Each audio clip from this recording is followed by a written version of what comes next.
Komika Panji Pragiwaksono akhirnya memberikan penjelasan terkait tidak munculnya nama Anies Baswedan dalam materi spesial stand-up komedi terbarunya.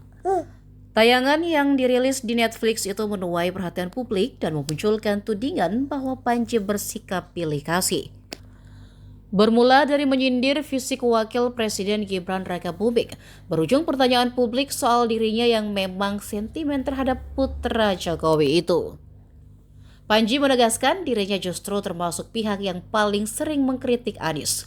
Hal itu disampaikan melalui kanal YouTube pribadinya pada Senin 12 Januari.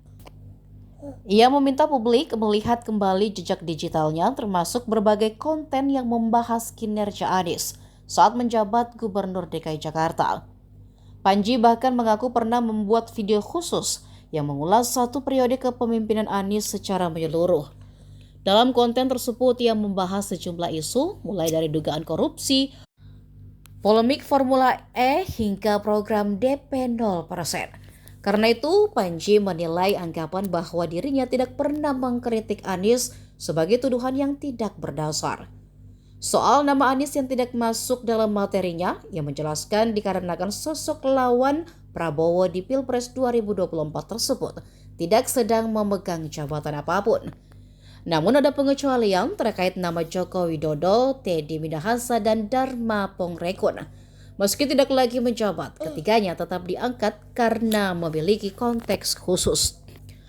Materinya kemarin menyoroti pejabat publik yang masih aktif, seperti Prabowo Subianto, Gibran Rakabuming, Ahmad Sahroni, Bahlil Lahadalia, Natalius Pigai, dan Fadlizon.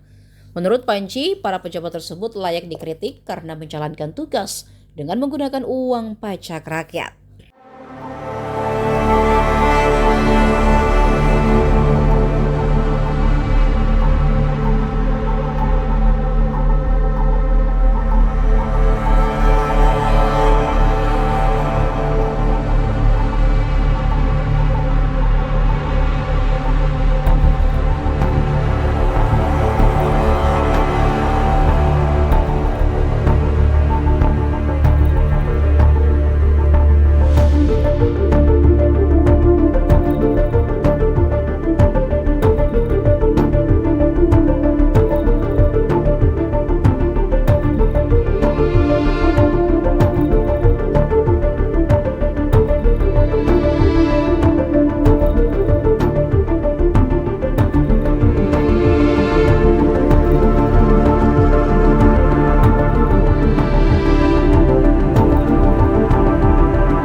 Download Tribun X sekarang, menghadirkan lokal menjadi Indonesia.